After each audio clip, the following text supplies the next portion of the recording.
In 2022, we celebrate 130 years of HBCU football. On December 27th, 1892, Livingstone and Biddle College, now known as Johnson C. Smith University, played in Salisbury, North Carolina, with Biddle winning 5-0. Over time, HBCU football has evolved. HBCU football's popularity continues to rise. Millions attend games each year and millions more watch on television. The HBCU bands provide some of the top entertainment in the country. Over that time, some of the best players to ever play in the National Football League played at HBCUs. Every Monday through Friday on the HBCU Football Daily Podcast, national radio and television host Donal Ware takes a look at what's happening in HBCU football and talks with coaches, players, administrators, and media about the 2022 season. Make sure you join the conversation on social media by using the hashtag HBCU130. Now, here's your host, Donal Ware. You've got it locked to the HBCU Football Daily Podcast for today, Friday, February 16th. I'm Donal Ware. It's Friday. So you know what that means. It's our HBCU National Game of the Week. It's been a while since we've had a game of the week. As a matter of fact, didn't play any games on last week. And so Saturday's matchup in Atlanta is for all the marbles. North Carolina Central and Jackson State playing for the HBCU National Championship. And so a couple of things. I think where Jackson State has an advantage is it's been here before. Most of this team has been here before. So I think that's where the Tigers have an advantage in this football game. They've had a taste of this game, albeit a loss last year against South Carolina State. I think one of the advantages for North Carolina Central is that North Carolina Central, time it plays this game on tomorrow, would have, I think it would have had like 28 days off. So I think that may be a little bit, I mean, you could look at it either way. You could look at it as an advantage because now you're probably fully healthy. Whatever bumps and bruises and nicks you may have had should be healed by now for this game. And of course, Jackson State played a couple of weeks ago. I think that's an advantage for North Carolina Central, but you could argue it either way. I think there's a lot happening with Jackson State, okay? A lot with the program, with Deion Sanders leaving and potential players leaving. All of those kinds of things, I think, are an issue, or could play into this in some respect, whether it's lack of concentration by Jackson State. And I'm not saying it's going to be. I mean, I think Jackson State will be pretty much laser focused because this is the deal. Didn't get it done last year, right? Deion Sanders leaving to go to Colorado. I mean, for all that has happened, right? And however you look at it, I mean, you can't leave and have been at Jackson State for 3 seasons and not won an HBCU national championship, okay? So you've kind of got a lot of those things on the line. So it's just sort of really a lot going on. I mean, I think Jackson State's going to be a little bit smarter this year. I think it was a lot of chirping that was going on amongst the players and overconfidence. And I don't think you're going to see that this year as it relates to North Carolina Central. You know, I think when you looked at South Carolina State last year, I mean, South Carolina State had played well down the stretch, but record-wise limped into that game. If you look at the overall record was 6-5 coming into that game against Jackson State last year. Meanwhile, you look at Central. I mean, Central's rocking and rolling with only a couple of losses on the season and a win over a top 25 team, as a matter of fact, as well, going back to the victory over New Hampshire and North Carolina Central in the AFCA poll. The coaches poll is ranked in that poll as well. Let's look at some of the matchups. Look, we can look at the quarterback position. We can look at Shedeur Sanders. We know what he brings to the table. We know he's got, 36 touchdowns on the season. I think something like 5 interceptions. He's top 6 in FCS in terms of pass completion percentage. He's completing over 70% of his passes. You talk about touchdown passes. You talk about yards. I mean, this kid is absolutely phenomenal. He's done a better job, I think, this year using his legs a little bit more. So listen, he's all that. It's the total package. He was the HBCU National Offensive Player of the Year, the superlative awards that came out, as a matter of fact, on Wednesday. He's all that. Look on the other side. The quarterback for North Carolina Central is all that as well. Davius Richard, 24 touchdown passes, 13 interceptions. He's like, I think, top 10 or near top 10 in terms of points responsible for per game.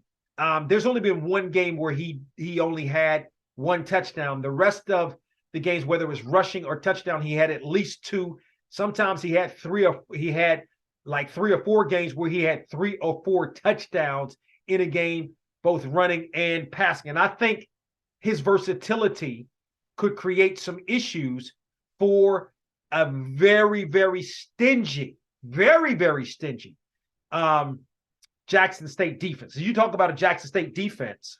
By the way, keeping on Richard before I move to the Jackson State defense, Richard, I think he was second or it's like top 5 in the MEAC in rushing, right? He led the MEAC in terms of yards per carry at 6.4.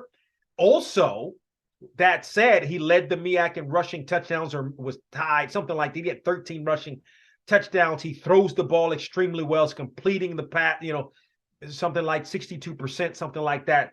So when you look at these quarterbacks, they're tremendous.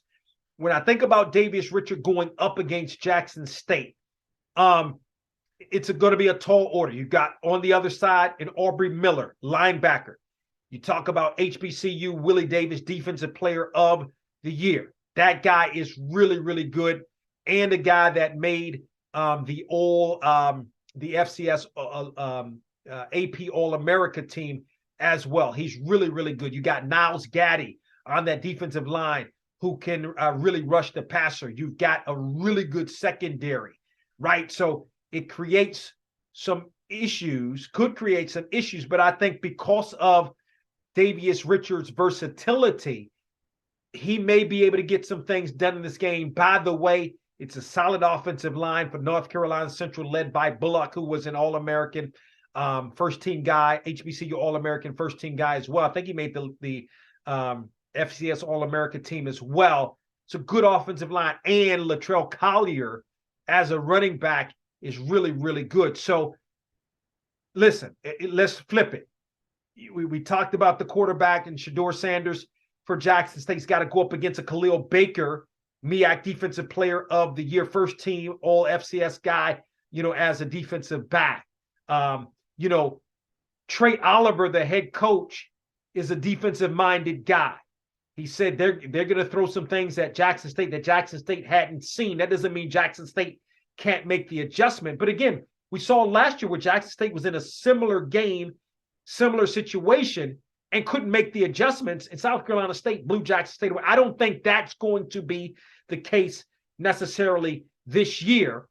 But I look at a really good defense for North Carolina Central and a defensive-minded coach for the Eagles, right? So this is going to be a really, really good matchup. As far as a prediction for this game, I think Jackson State there's just a lot going on there with Deion Sanders leaving. I mean, I think they can lock in, but again, I think where Jackson State has the advantage, it's been there before. So if Central may have to get those jitters out, where Jackson State's already like, we've done this before. We're 12-0 on the season.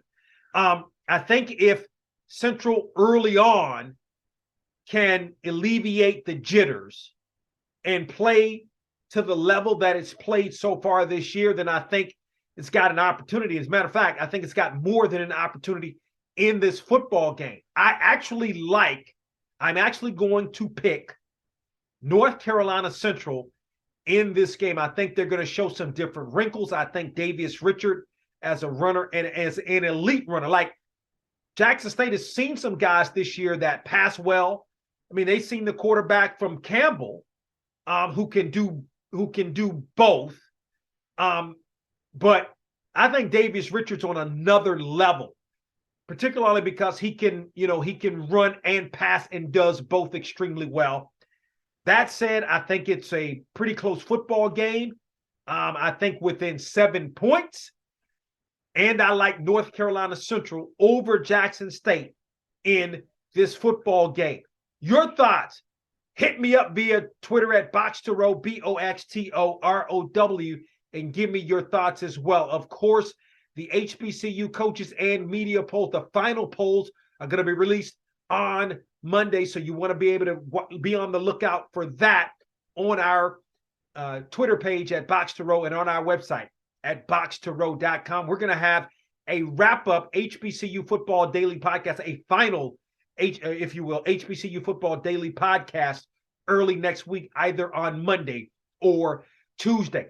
Don't forget to tell a couple of friends about the HBCU Football Daily Podcast. If you've watched this or listened to this, share it with your friends on our website at BOXTOROW.com, also at iHeartMedia.com, or wherever you get your podcast, as well as watching this on the BOXTOROW YouTube page. On the weekend edition of BOXTOROW can be heard on a radio station near you. We're going to catch up with the head football coach at Marshall, Charles Huff. Now, you may ask, what's the significance of Marshall's head football coach to what we're talking about here with the HBCU Football Daily Podcast? Check this out. Charles Huff is a Virginia Union graduate. Okay, so no, excuse me, not Virginia Union. He's not. He's a Hampton. Excuse me, I apologize. He's a Hampton graduate. So he's a Hampton grad that's coaching now. I believe, and somebody can correct me if I'm wrong, the second HBCU grad to head coach at an FBS program, the first being Willie Jeffries. When you go back to Wichita State, late 70s, early 80s, we haven't had one before Willie Jeffries and none since Willie Jeffries until now. Charles Huff, who's in his second season. So we're going to catch up with him. And, of course, Marshall's in a bowl games had a good season. So you want to be able to check that out on the weekend edition of BOXTOROW. Enjoy the game.